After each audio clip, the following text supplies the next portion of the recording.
dans une ville où on essaye de favoriser les mobilités douces, le travail du paysagiste consiste justement à donner des signes, des marqueurs spatiaux qui vont ne plus s'adresser uniquement aux automobilistes, mais à toute autre sorte de public, donc piétons, cyclistes, personnes en situation de handicap.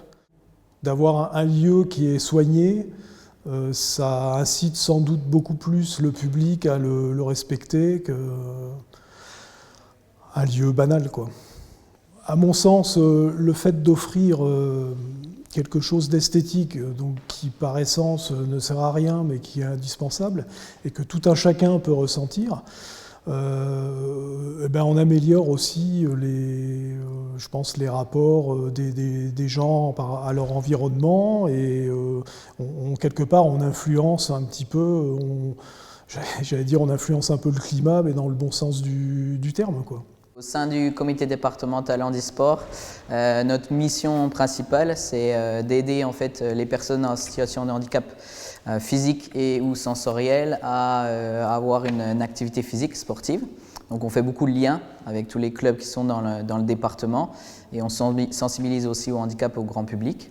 Mais notre mission première, c'est vraiment d'aider n'importe quelle personne en situation de handicap dans le Doubs à accéder à une pratique sportive. Et aujourd'hui, on parle de mobilité et d'inclusion. Pour nous, c'est une grande barrière, en fait, la mobilité. Parce que quand on est en ville, c'est assez simple d'aller au club du quartier.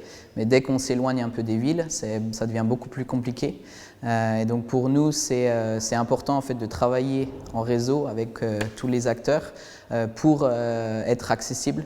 Et puis l'inclusion, on en parle beaucoup au niveau des mobilités. Nous, on a du matériel sportif adapté, comme la joëlette ou le fauteuil tout-terrain, qui va justement rendre l'inclusion possible et rendre mobiles les personnes en situation de handicap sur notre territoire grâce au comité et surtout à nos clubs. Nous allons passer maintenant à la dernière table ronde, et non des moindres, puisqu'il s'agit d'aborder la question de la mobilité dans une ville inclusive et accessible. On l'a déjà évoqué de façon liminaire et préliminaire sur les différentes tables rondes, et notamment la table ronde qui était organisée avec les 3 élus de la ville de Besançon et de GBM. Donc, j'accueille à nouveau Jean-Hugues Gros, qui n'a pas bougé, qui est tout à fait dans cette délégation. J'excuse également Christian Maner-Réseau, qui est vice-président de Grand Besançon Métropole, président de la commission intercommunale d'accessibilité et maire de Chalzeul, qui a eu un empêchement de dernière minute pour motif familial. Et on est désolé de ne pas pouvoir l'accueillir. Mais Marie-Jeanne Lâché, qui collabore directement avec lui et au sein de la commission intercommunale d'accessibilité, chargée de mission accessibilité au CCAS de Besançon, sera tout à fait légitime pour expliquer le fond et la forme de ces actions. Jean-Luc Boissenin, instructeur de locomotion au CRDV, Centre de ressources des déficients visuels, si l'acronyme ne me perd pas, des salles de Bregy, et membre du groupe d'experts d'usage, puisque tout est juste, de cette fameuse commission intercommunale d'accessibilité que nous avons déjà mentionnée. Manu Cernier, vous êtes chargé de mission au comité départemental dans l'e-sport, et vous êtes présent au Grand Cursal. Je pense qu'on ne peut pas vous rater avec les joëlettes.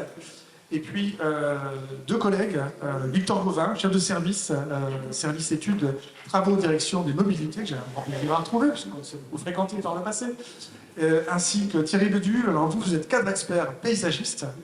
Je dirais même paysagiste, cadre expert c'est trop techno, j'imagine, on est d'accord?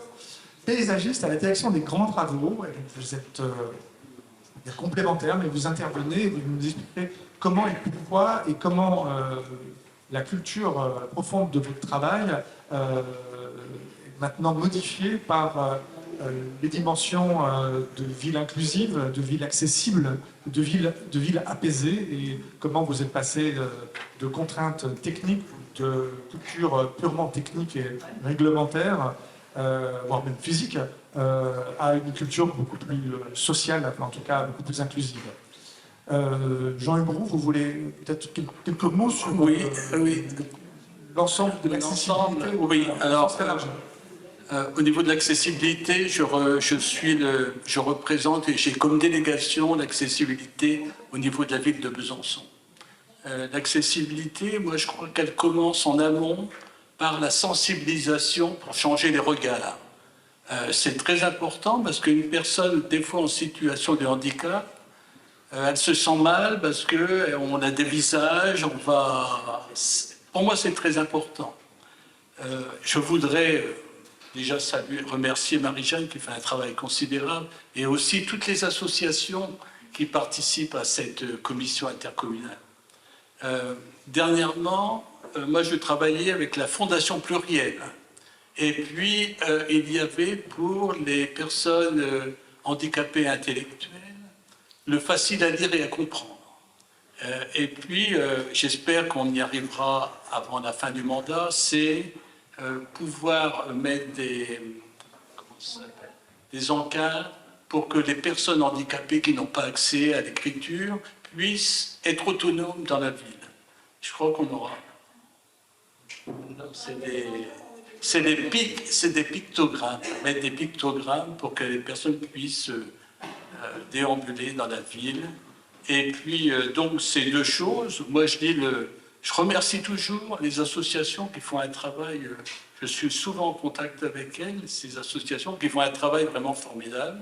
Et puis, remercier aussi la mission handicap du CCAS qui fait aussi un travail considérable.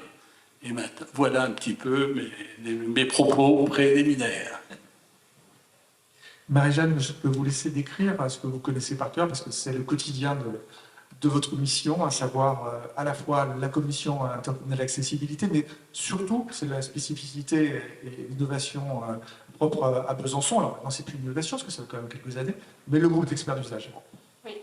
Donc, la commission intercommunale, comme tout le monde le sait, est issue de la loi de 2005. Et à Besançon, lorsque la loi a fait obligation donc, à toutes les communes et intercommunalités de créer des commissions communales ou intercommunales, on s'est empressé, la ville et toutes les communes, de ce qui est aujourd'hui Grand Besançon Métropole, de créer cette commission intercommunale d'accessibilité. Donc le pilotage de la politique d'accessibilité sur le territoire et l'animation de la CIA a été confiée à une mission accessibilité qui a été basée au sein du CCAS. Pourquoi au sein du CCAS ? Parce que Besançon est une terre d'innovation, on a été toujours à la pointe de cette innovation, notamment sociale, et que son CCAS a toujours été exemplaire en la matière, et que dès 83, c'est-à-dire plus de 20 ans avant la loi, on avait un élu au sein du CCAS qui avait déjà fait vivre une commission communale d'accessibilité, il s'appelait M. Desmonnets, et que cet élu, et même qui travaillait au sein de l'APF, qui avait des responsabilités au sein de l'APF France Handicap au niveau national, a été à l'initiative de la création et de l'intégration dans la loi de ces commissions communales et intercommunales d'accessibilité. Et ça, il faut le dire, de Besançon sont nées de grandes innovations, et souvent de notre ville et de notre CCAS tout particulièrement. Et donc cette commission intercommunale d'accessibilité est un lieu où on co-construit une accessibilité tournée vers l'usage. Elle comprend 3 groupes, un triptyque magique, c'est-à-dire qu'on fait se rejoindre des élus. Vous savez que le portage politique de l'accessibilité, c'est quelque chose d'essentiel. Des techniciens, parce que le portage technique est essentiel également, et des associations, parce que dans une ville aussi complexe que les Besançon, alors je ne vous dis pas sa complexité, elle est géographique, une cuvée est entourée de collines. Alors, qui vit rue Battant sait que la déclivité, c'est un gros problème, que toutes les constructions qui sont ancrées sur de tels territoires, quand on touche notamment, on ne peut pas toucher à une cave, on ne peut pas toucher à l'entrée d'un bâtiment, parce que l'entrée, elle porte la cave, elle porte le bâtiment, etc. Tout ça, c'est très, très complexe. Dans notre ville, on a quand même 233 bâtiments classés et protégés au titre du patrimoine. On a des remparts classés au patrimoine mondial de l'UNESCO, on est une ville d'art et d'histoire. Enfin, les empêchements à rendre accessible notre ville et les barrières sont assez nombreuses. Et il a fallu que les techniciens travaillent avec des associations qui ont non seulement une expertise et tournée sur l'expérience et un savoir assez exceptionnel pour construire une accessibilité une ville qui puisse être vraiment accessible à tous. Et quand je dis accessible à tous, tout le monde l'a dit au cours des précédentes conférences, ça ne veut pas dire accessible seulement aux plus fragiles. Se rendre accessible aux plus fragiles, c'est se rendre accessible à tous, c'est-à-dire aux mamans qui ont des poussettes, aux personnes qui transportent des colis lourds, aux personnes vous-même. Un jour, vous pouvez être touché par un accident et puis avoir un plâtre et pas pouvoir rentrer dans un bâtiment, etc. Donc la CIA, c'est un lieu de co-construction, on se rencontre et on construit ensemble. Et moi, j'ai la chance donc de travailler au sein du CSCS, en lien avec des directions qui sont très tournées vers les plus fragiles, en lien avec toutes les directions opérationnelles de Grand Besançon Métropole, avec des techniciens très très volontaires qui ont envie de vous faire non seulement une ville belle où il faut bon vivre, mais aussi une ville accessible à tous. Alors moi, je me souviens avoir lu dans un livre qu'un architecte disait à quoi on reconnaît quelque chose qui est accessible à tous. Eh bien, c'est quand vous entrez dans un bâtiment qui a été conçu comme ça, qui comprend l'accessibilité dans son ADN, eh bien, vous y êtes comme un chez-soi, chez les autres. Et ça, vous y êtes bien. Allez au musée des Beaux-Arts, vous allez voir, c'est vraiment un exemple parfait. Et moi, j'ai vraiment la fierté de travailler avec des techniciens et des associations formidables qui savent s'écouter et s'entendre, parce qu'il ne suffit pas de se rencontrer, il faut savoir écouter tous les empêchements des uns et des autres, que ce soit les empêchements des associations, les empêchements des techniciens, et pouvoir co-construire ensemble, trouver des solutions innovantes. Et c'est ce qui se passe au niveau donc, de la commission d'accessibilité, mais au-delà, parce qu'au sein de cette commission, on a créé un groupe d'usage comprenant les associations membres de la commission. Ils représentent les 5 grandes familles de handicap, mais également les aînés. Et au sein de cette commission, j'ai oublié de vous le dire, on travaille avec des personnes institutionnelles, des personnes privées, et puis on fait venir des personnes en fonction des différents sujets. Et voilà, c'est comme ça qu'on co-construit ensemble. Merci Marie-Jeanne. J'ajouterais qu'il y a également un élément de pression qui n'est pas négligeable, c'est les agendas qui ont été initiés. Oui, par la loi de 2015, c'est-à-dire qu'en 2005, on a donné 10 ans pour rendre les bâtiments, le cadre bâti accessible, mais pas seulement le cadre bâti, les transports également. Et au bout des 10 ans, le gouvernement s'est dit « Ouh là là, mais on va peut-être pas être vraiment à jour avec tout ça ». Donc le gouvernement a chargé une députée, celle de l'Essonne, Anne-Lise Campion, et elle a proposé une solution, c'est-à-dire non pas punir mais accompagner, et elle a proposé de faire des agendas d'accessibilité programmés, excusez-moi, pour les bâtiments et également pour le transport. Et là, on a été une ville très volontariste parce qu'on avait 3 ans pour rendre accessibles les points d'arrêt prioritaires, de transport en commun prioritaire. Ça a été fait. Et ça a été fait en lien avec les associations. Et on avait 9 ans, 3 fois 3 ans, parce qu'on est un territoire particulièrement complexe, pour rendre accessibles nos bâtiments, et on s'y attelle tous les jours. Voilà. Et au bout des 3 ans, on avait déjà en tout, parce qu'on parle de chaîne d'accessibilité, que c'est la volonté des élus, parce qu'il ne sert à rien, par exemple, de rendre accessible un bâtiment si l'arrêt de transport à proximité n'est pas accessible, si la voirie n'est pas accessible, et si l'entrée dans le bâtiment n'est pas accessible. On ne peut pas faire des îlots isolés. Enfin, il faut travailler, raisonner, accessibilité et mise en cohérence de cette chaîne de déplacement. Donc, voilà, les agendas d'accessibilité, on y travaille. Et au bout de 3 ans, la ville de Besançon et Grand Besançon Métropole, vous l'avez vu dans la presse, avait déjà dépensé 25,5 millions d'euros à la mise en accessibilité du territoire. Et là, vous pouvez multiplier par 3. L'année dernière, pour les bâtiments, rien qu'au niveau des bâtiments, on avait dépensé plus de 1 500 000 euros pour rendre accessibles nos bâtiments. Voilà. Oui, vous l'avez dit, pour toutes et tous. Pour toutes et tous. Et pas seulement les plus fragiles. Et pas seulement les plus fragiles, mais je veux dire, on reconnaît quand même, je ne sais plus quel écrivain avait dit ça, si ce n'était pas Voltaire, je ne sais pas, on reconnaît une civilisation à la façon dont elle traite ses plus fragiles, et moi je suis vraiment très fière de travailler à Besançon et au sein du CCAS. Voilà. Merci Marie-Jeanne. Jean-Luc Boissner, Marie-Jeanne Levaché l'a dit, le groupe d'experts d'usage auquel vous participez, il est varié parce qu'il essaie d'être aussi représentatif que possible des différentes problématiques d'usage. Votre retour sur ces interactions, sur les actions et les résultats. En quelques minutes. En quelques minutes, oui. Donc, première chose, je vais peut-être présenter en quelques mots peut-être le Centre Ressources pour déficients visuels. Donc, c'est un établissement de l'association des Salins de Bregy à Besançon, qui a 50 ans maintenant, parce que donc, il y a 50 ans, on s'est rendu compte qu'il n'y avait aucun établissement qui accueillait les enfants aveugles et malvoyants de Franche-Comté. Et voilà, donc cette école a été créée. Et là où il y a eu la révolution, c'est, comme l'a dit Marie-Jeanne, c'est la loi 2005. C'est-à-dire que tous les enfants franc-comtois venaient à l'école à Bregy. Et depuis 2005, en fait, ce sont les professionnels du CRDV qui accompagnent les enfants dans les différents sites. Ce qui veut dire que les enfants, maintenant, il faut qu'ils apprennent à aller à l'école tout seuls. Voilà. Avant, c'était un petit peu en vase clos, c'est-à-dire qu'il y avait des groupes d'internat, il y avait l'école, et puis les enfants n'avaient qu'à traverser la cour pour vivre leur vie de jeunes, en fait, en primaire et au collège.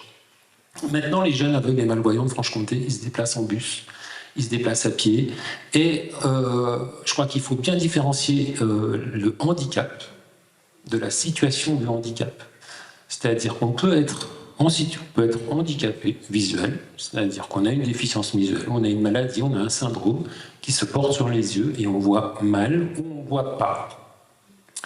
Mais nous, instructeurs de locomotion, nous sommes 2 en Franche-Comté pour accompagner les enfants à pouvoir se déplacer en sécurité, en autonomie et avec aisance.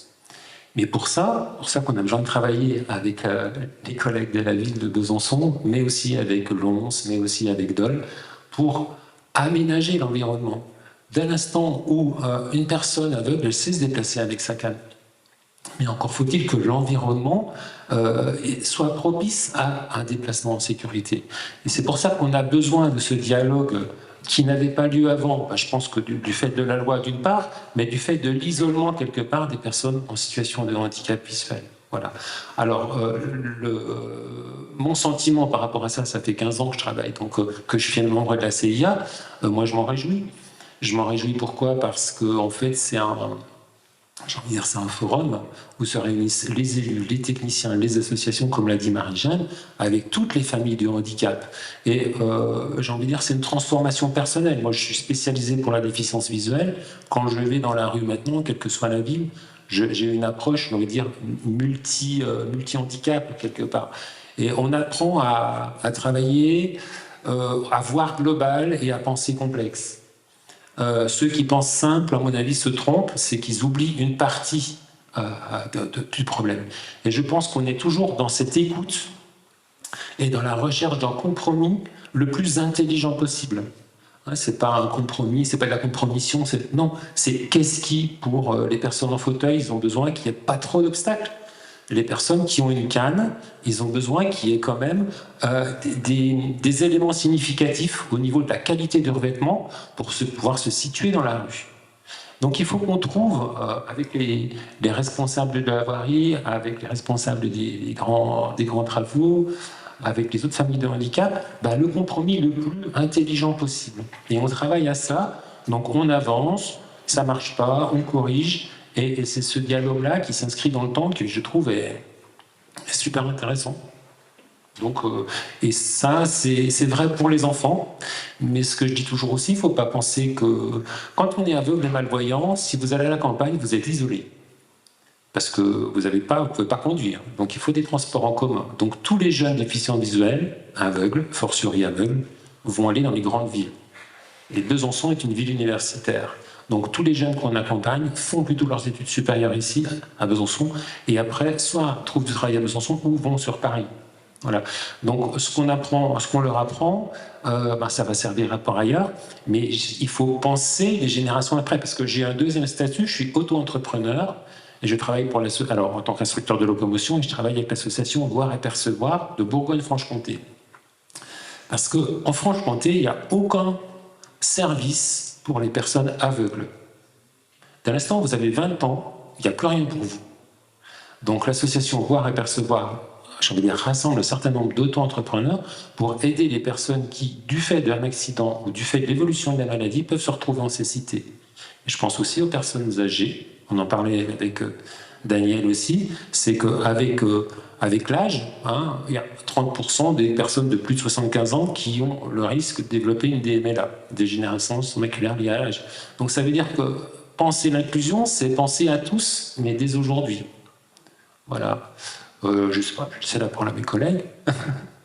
Merci. Est-ce que vous pourriez nous dire deux mots de EasyMob, parce que nous sommes toujours à la pointe de l'innovation, et là, on a une des rares villes de France qui a Oui. Alors, je tiens vraiment à le souligner et puis à remercier. Mais ça, je pense que c'est vraiment une belle illustration de ce que j'ai pu dire précédemment. C'est-à-dire que nous, on est, les instructeurs de locomotion en l'occurrence, on est un petit peu aussi on regarde un petit peu la nouvelle technologie, ce qui peut se faire. Et puis c'est vrai qu'on avait vu cette application, donc EasyMob, qui maintenant va s'appeler donc Ginko Guide, qui va permettre aux personnes aveugles et malvoyantes de pouvoir, c'est une application qu'on télécharge, maintenant ce sera donc sur l'application Ginko, avec votre téléphone portable, vous allez pouvoir repérer où est la porte d'entrée dans le bus et dans le tram, et trouver aussi, en balayant avec votre téléphone, ça va faire des vibrations pour trouver les places disponibles. Sachez que les personnes aveugles et malvoyantes se tiennent toujours debout dans le bus et les transports en commun parce qu'ils ont peur d'aller s'asseoir sur les genoux d'une autre personne. Donc la meilleure façon, c'est qu'est-ce qu'ils font? La première chose, c'est qu'ils valident, ils vont se mettre en face d'une porte et ils restent debout tout le temps. Parce qu'ils ont peur de s'asseoir sur... Et ça va leur permettre de pouvoir s'asseoir dans les transports en commun. Et il y a aussi la troisième fonction, c'est le guidage pas à pas. C'est-à-dire que quand on veut faire une transition de bus à un tram, par exemple, eh bien, en fait, l'application est suffisamment précise pour vous dire allez tout droit sur 10 mètres, tournez à droite, etc. Donc ça, c'est vraiment... J'ai les témoignages des personnes aveugles qui ont fait le test avant que ce soit validé par les élus, disent on va pouvoir s'aventurer dans des lieux qu'on ne connaît pas. Imaginez, comme si les personnes aveugles étaient condamnées finalement à toujours rester dans un périmètre connu. Et moi, ça m'a vraiment touché, ça. C'est dire qu'à un moment donné, quand on se met à la place d'une personne aveugle, eh ben oui, on n'ose pas. On va être accompagné dans un premier temps pour apprendre à aller et étendre progressivement son périmètre. Et donc c'est une très belle innovation et je crois qu'il y a beaucoup d'autres villes qui s'inspirent de Besançon maintenant. Merci pour ces témoignages et ce retour très positif de ces différentes actions au sein de la CIA.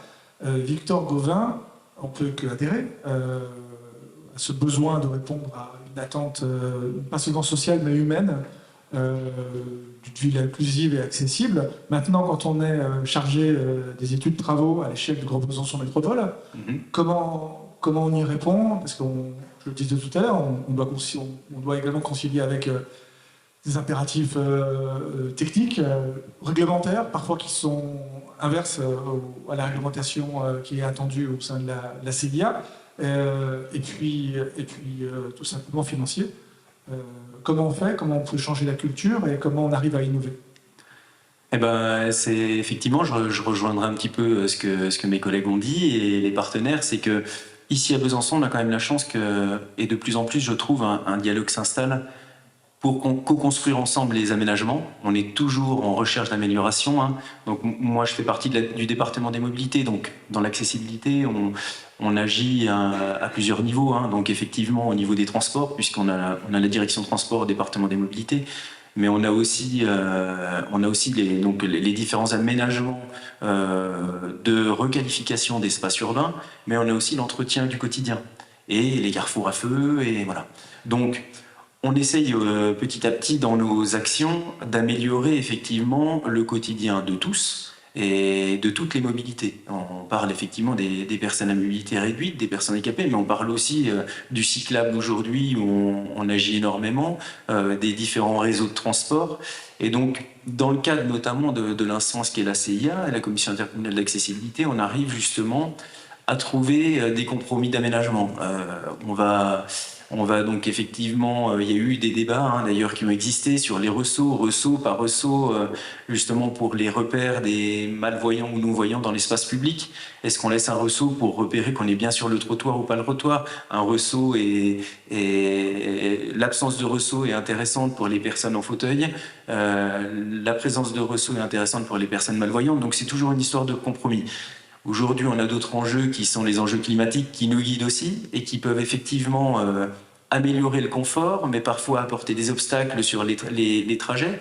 Donc, tout ça fait que justement, le groupe d'experts d'usage, qui est très actif aussi sur Besançon, permet de co-construire des grosses requalifications et des gros aménagements. Donc ça, effectivement, et mon collègue en parlera aussi également, puisque on travaille tous dans ce sens-là, on arrive à des compromis plutôt intéressants. Il y a encore du travail. À chaque fois qu'on a la possibilité, on met en accessibilité les accès de transport en commun également, les quais de bus qui sont encore pas accessibles. Voilà. On avance là-dessus. Ça, c'est la première partie qui est la requalification, les gros projets urbains. Mais on a tout l'entretien et le quotidien. Effectivement, les petits chantiers du quotidien, la reprise de pavés, on en parle beaucoup aujourd'hui au centre-ville. On va relancer une grande campagne de reprise un petit peu des espaces pavés, qui sont souvent des espaces un petit peu contraignants pour les personnes qui ont une problématique ou une autre pour se déplacer et se mouvoir dans l'espace public. Au niveau des carrefours à feu, on a une grosse campagne là de remise à niveau de l'ensemble des modules sonores.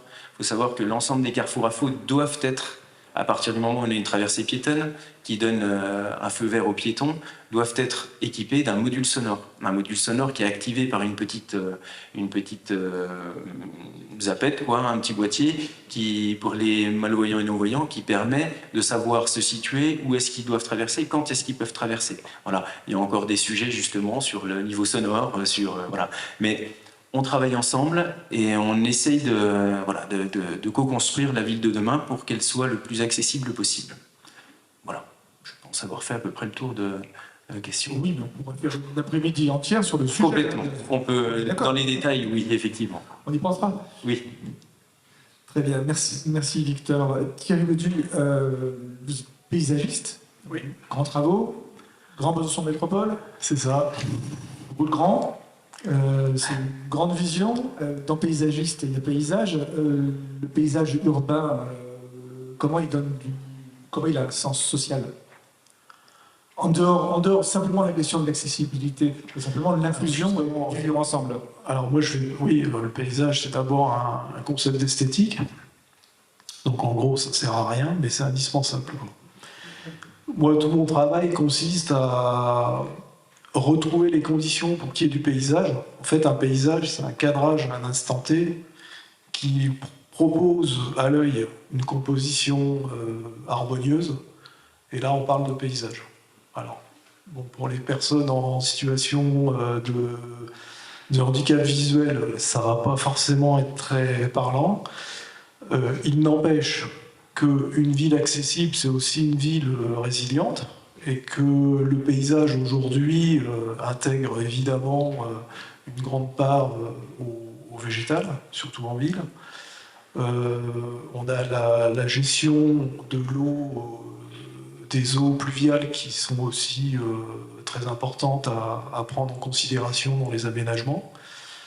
Donc une rue aujourd'hui qu'on voudrait le plus accessible possible et la plus résiliente possible, ça pourrait ressembler à la rue Gambetta.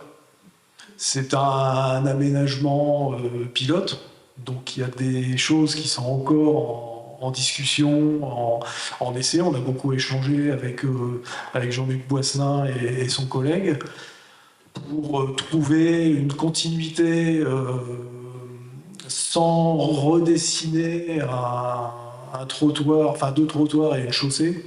Quand on est dans une zone de rencontre, comme dans ce secteur-là, l'idée c'est d'avoir un aménagement de façade à façade, avec un même matériau. Donc là on a choisi le pavé.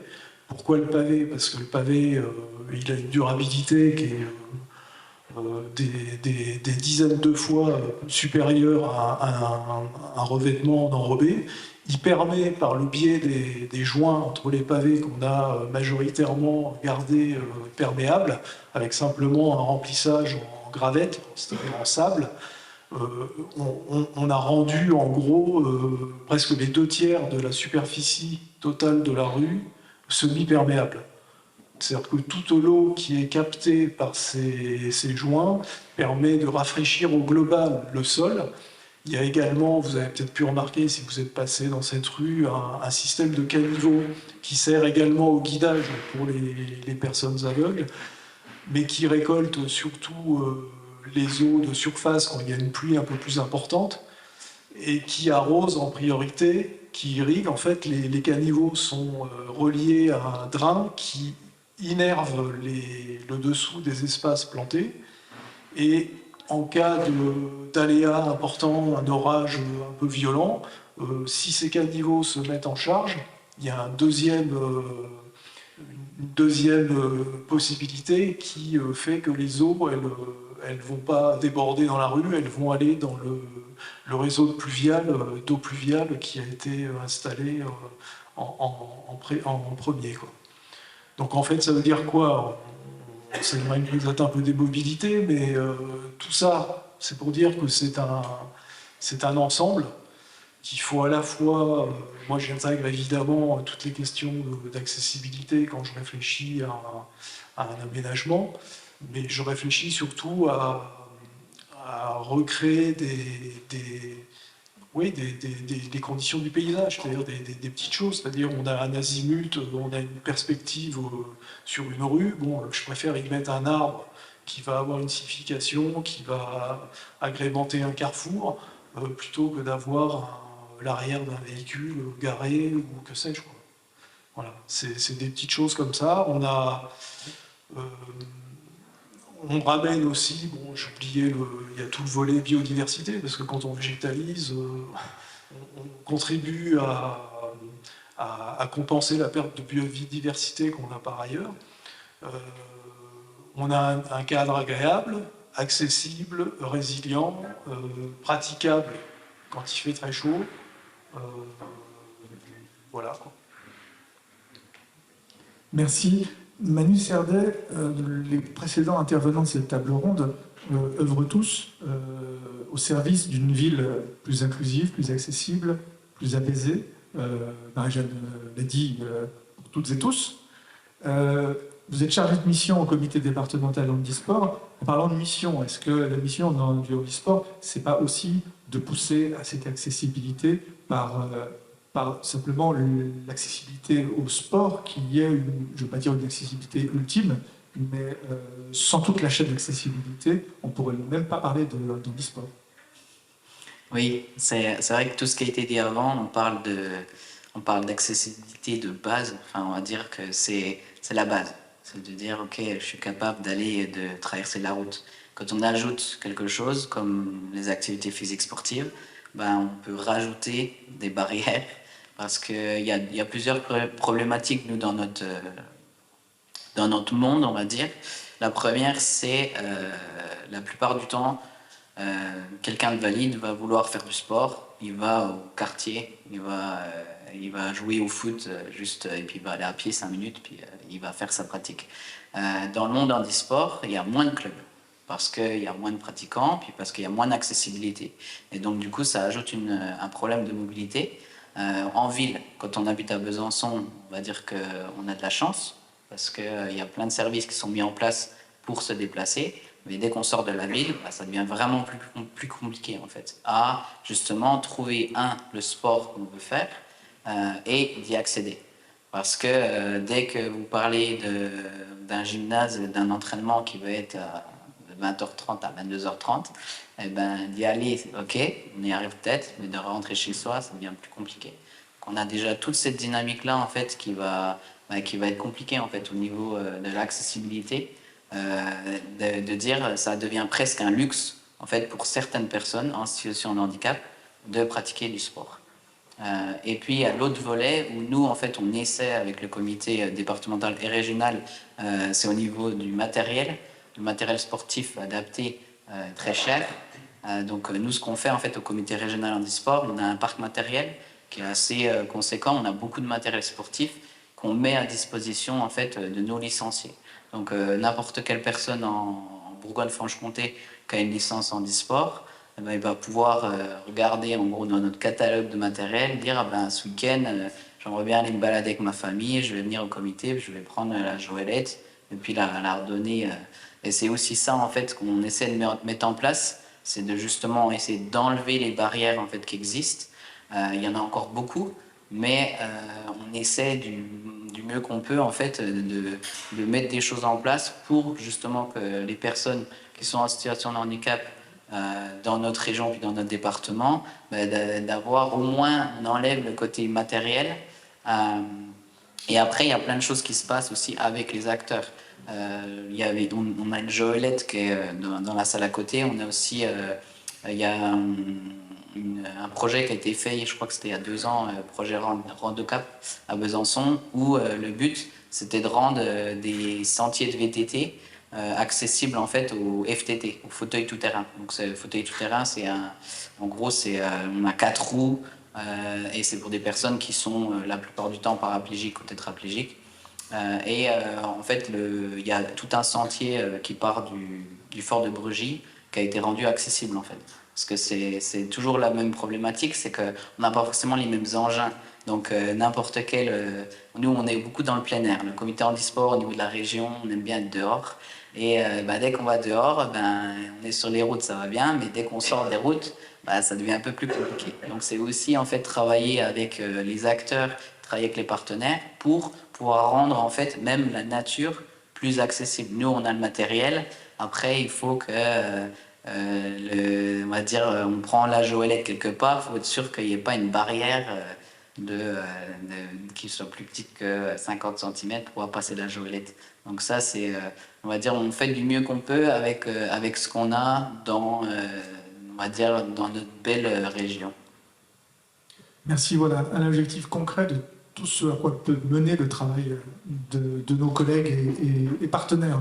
On va conclure parce qu'on n'a toujours pas réussi à rattraper le retard qu'on a eu au départ, mais c'est pas grave, on est à peu près dans l'heure. Je vais laisser la parole à Jean Huygros pour la conclusion, après quoi nous vous invitons à un temps convivial à la buvette du Cursal, qui sera précédé par la remise du prix d'innovation sociale par Madame Vanlin à une association lauréate. Je ne peux que vous remercier et dire que dans notre feuille de route, il y avait un intitulé « Bien vivre à Besançon avec son handicap ». Mais quand je vois tout ce que vous faites, je me dis on a quasiment réussi. Et puis, 2 choses. Il y a un événement au mois de mai qu'on va préparer, mais je ne vous en dis pas plus. Et puis, en 2021, j'étais avec la présidente du conseil régional et monsieur le préfet, et on a inauguré l'accès numéro 1 de la gare Viotte, qui devenait accessible à tous. C'était quelque chose de vraiment important. Voilà, en tout cas, merci beaucoup pour vos témoignages, et puis dire que continuons.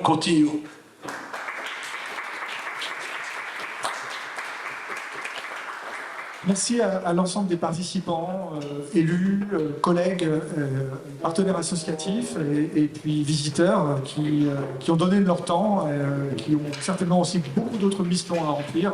On sait à quel point le temps nous est précieux. Merci encore une fois.